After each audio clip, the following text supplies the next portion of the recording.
गुरुजी, देखा जा रहा है कि बहुत सारे ये अभी राष्ट्र में युद्ध को लेकर बहुत सारे सनसनी खुलासा हो रहा है। क्या लग रहा है आपको कि भारत के पक्ष किस तरह होना चाहिए और भारत को क्या करना चाहिए?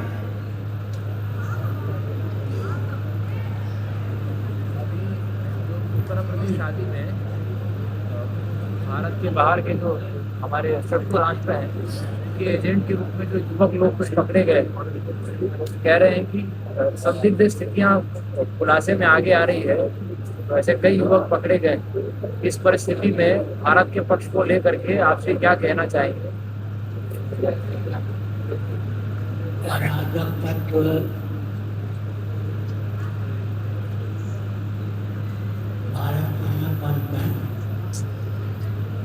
भारत के व्यक्तित्व का साथ न दें,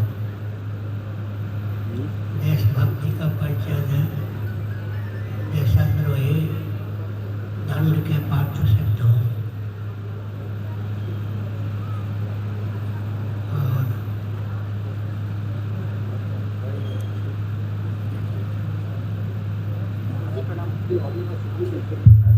कुछ दिनों पहले ये दावा किया है कि आईआईटी गांधीनगर ने जीपीआर रिपोर्ट तैयार की थी। उसमें दावा किया गया है कि पुरी के मंदिरों के नीचे, मठों के नीचे ऐतिहासिक शहर हैं।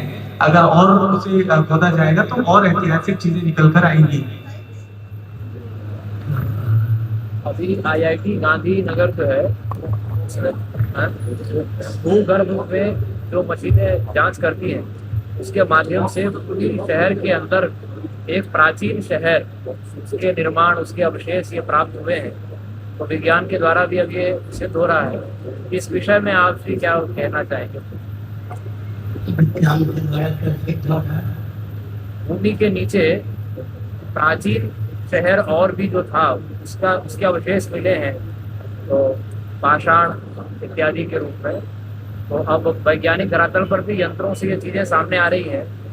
पूरी की जो प्राचीनता और ऐतिहासिकता है, उसके बारे में फिर आपसे क्या कहना चाहेंगे? पूरी की प्राचीनता और वैज्ञानिकता को प्रकाशित किया जाए, पूरा विश्व से लाभान्वित हो।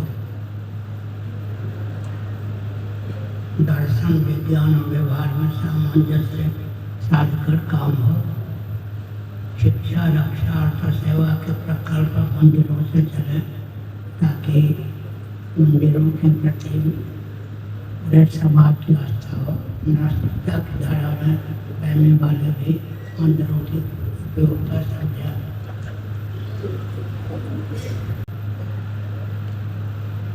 युद्ध के कारण पर विचार करें, युद्ध होता क्यों है? किसी के जमीन पर, भूभाग पर कब्जा करने के लिए होता है। कभी कभी स्त्री को लेकर युद्ध होता है। खनिज पदार्थ इत्यादि हमारी मुट्ठी में आ जाए, इससे युद्ध होता है। जो लोग जल जमीन झगड़े के जड़ती सैद्धांतिक धरातल पर दर्शन, विज्ञान, व्यवहार में सामंजस्य रखकर सनातन वैदिक आर्य धर्म को उद्भाषित किया जाए, तो विश्व में जितनी शक्ति के पक्षधर हैं वो सनातनी ही सिद्ध होंगे। सबके पूर्वज सनातनी वैदिक आर्य युग से अपने पूर्वजों के मार्ग पर चलना चाहिए। लौकिक उत्कर्ष, पारलौकिक उत्कर्ष, परमात्मा की अभिव्यक्ति का मार्ग भी प्रशस्त सनातन विचार से संभव है। गुरुजी प्रणाम। गुरुजी, जिस तरह से अभी समाज चल रहा है, या फिर युवाओं की बात करें या फिर युवा समाज की बात करें, एक तरफ से आध्यात्मिकता की बात की जाती है और दूसरी तरफ से आधुनिकता की बात की जाती है, तो जो युवा पीढ़ी है वो किस और बढ़ेंगे? आधुनिकता भी चाहिए और आध्यात्मिकता भी, तो उन्हें क्या परामर्श देंगे आप? युवक याद है या नहीं? देखो, युवकों को जैसी भाषा चाहिए वैसी भाषा हम बोले तो वक्त लट्टू हो जाते हैं। दर्शन, विज्ञान, व्यवहार में सामंजस्य रखकर सबके हित का मार्ग प्रशस्त किया जा सकता है। सनातन सिद्धांत ही विजयी रहा है, विजयी है, विजयी रहेगा। महाराज प्रणाम। अभी श्री मंदिर का रत्न भंडार का गिनती चल रहा है। ये गिनती कितने दिन तक चलेगा? आपका क्या सलाह था ये गिनती करने के लिए, और सही ढंग से गिनती चल रहा है क्या? मुझे इसकी कोई जानकारी नहीं है। वहाँ के पदाधिकारी कभी हमसे मिलते नहीं है, मिले भी नहीं है इस संदर्भ में।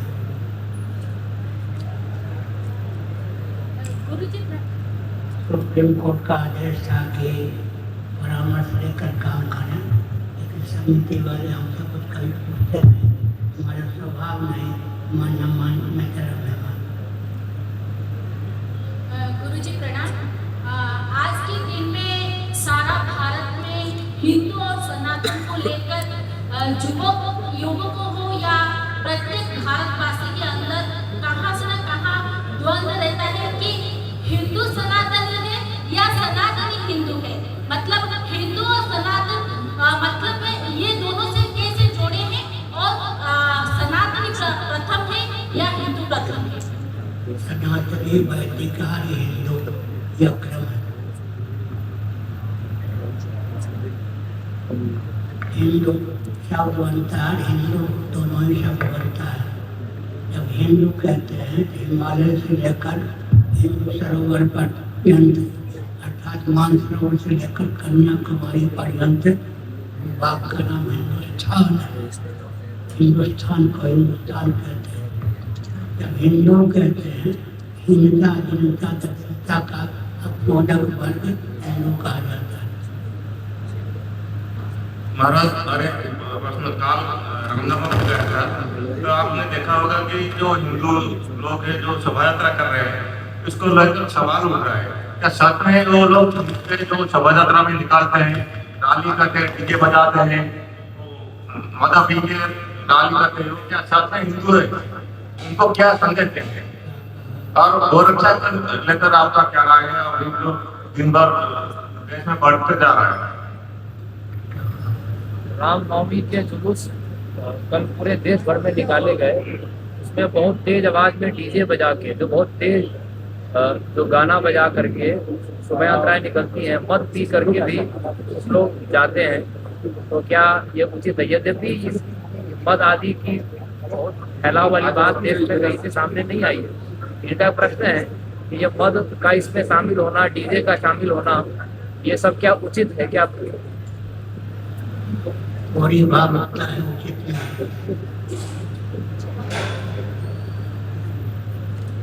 और दूसरा, गो रक्षा को लेकर पूछ रहे हैं, गो रक्षा को लेकर के आप श्री का ऐसा है कि बैलगाड़ी में बैल का उपयोग तो अब होता नहीं, बैलगाड़ी का समाप्त हो गया। बैलों के द्वारा खेती भी होती नहीं। वैज्ञानिक रूप में इस प्रजाति की उपयोगिता महायंत्रों के द्वारा लुप्त कर दी जाती है। उस प्रजाति का क्षय होना, विकृत होना स्वाभाविक है। सनातन विधान से खेती होने पर ही बैलों की रक्षा हो सकती है। यात्रा होने पर बैलों की रक्षा हो सकती है। जर्सी का इत्यादि को मान्यता दिया जा रहा है। और कुछ लोग तो गाधी के दूध की प्रशंसा करने लगे हैं, जैसे रामदेव बाबा। इससे सिद्ध होता है कि जर्सी गाय का अपकट हो ही रहा है। गुरुदेव प्रणाम। गुरुदेव, हाल ही में जो दिल्ली दंगा का मुख्य आरोपी साजिद इमाम, उसको बेल मिला है कोर्ट से, माननीय उच्च न्यायालय से, सर्वोच्च न्यायालय से। लेकिन अभी से 26 साल का ऊपर हो गया। जो दारा सिंह हिंदू धर्म के लिए लड़ रहा था, उसको आज तक एक दिन भी पेरोल पे जाने के लिए नहीं दिया गया। तो ये किस तरह का न्याय है?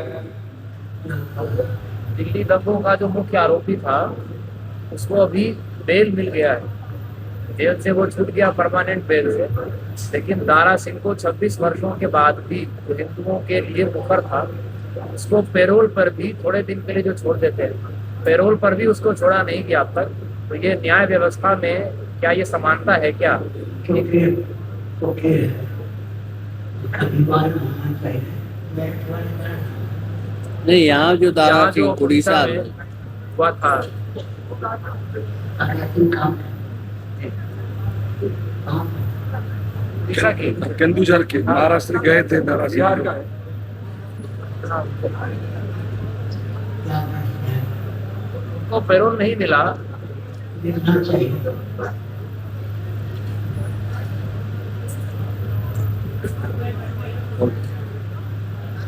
जो मुख्य न्यायाधीश हैं सुप्रीम कोर्ट के जस्टिस हैं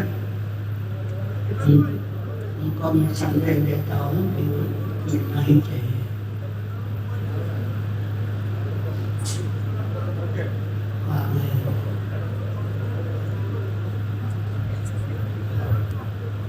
गुरुजी, हाल ही में हाईकोर्ट में एक न्याय प्रकाशित हुआ है जिसमें काम हमारा ठीक है। गुरुजी, हाल ही में हाईकोर्ट में एक न्याय प्रकाशित हुआ है जिसमें हाईकोर्ट ने बताया कि आप विवाहित होकर भी आप अन्य महिला के साथ शारीरिक संपर्क रख सकते हैं या उसके साथ संबंध बना सकते हैं, लिविंग में रह सकते हैं। उसको क्या आप बोलना चाहेंगे उस बारे में? विवाहित जो लोग हैं, विवाहित पुरुष है, वो एक महिला के साथ बिना विवाह के रह सकता है एक घर में एक छत के नीचे, प्रावधान ठीक है क्योंकि कलयुग है और ये जो पीठ है बदल कलयुग की पीठ है। भंग कटवाना उचित नहीं है, सब शांत है। फिर तो किसी की बहन बेटी से सब सुरक्षित नहीं रहेगी। दूसरे किसी का अपहरण करने वाला उसके घर की बहन बेटी को किसी को भी नष्ट को नहीं है, नहीं समझ पाता है। हम ठीक है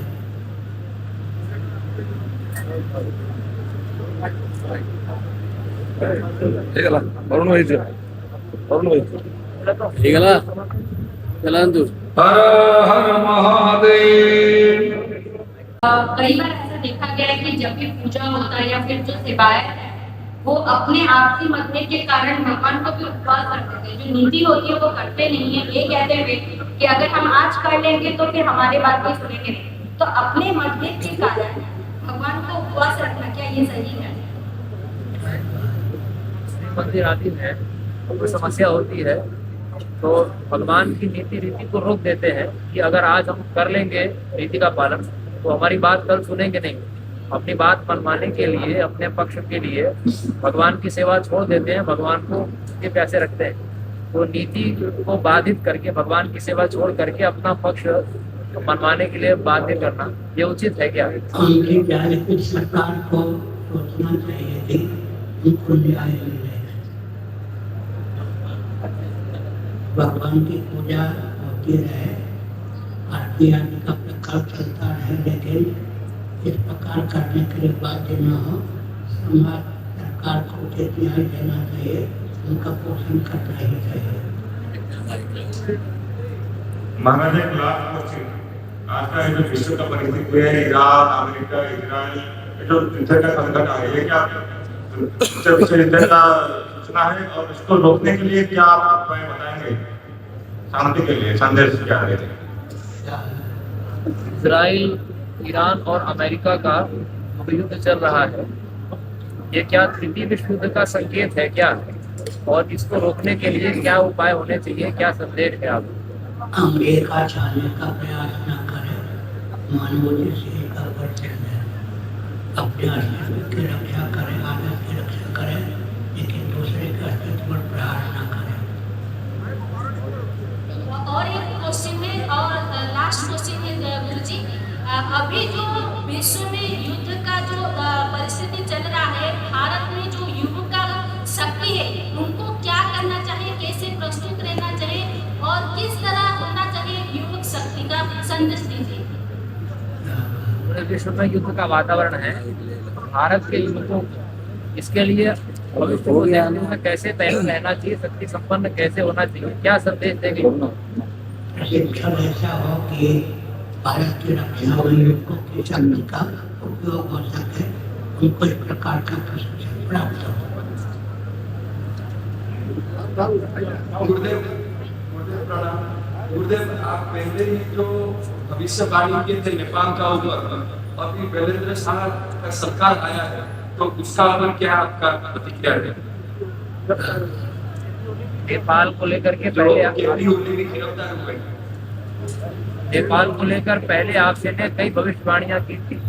अभी बालेंद्र शाह जो है, जो कि पहले मेयर थे काठमांडू के, और वो प्राइम मिनिस्टर, तो जो पहले प्राइम मिनिस्टर रहे थे केपी शर्मा ओली, उनको भी जेल अभी हुई है। ऐसी परिस्थिति में नेपाल को देखते हुए अभी आपसे क्या कहेंगे? बालेन चीन की तरफ झुका हुआ भी इनकी हो अपने जेल जाने का मार्ग प्रशस्त न करें।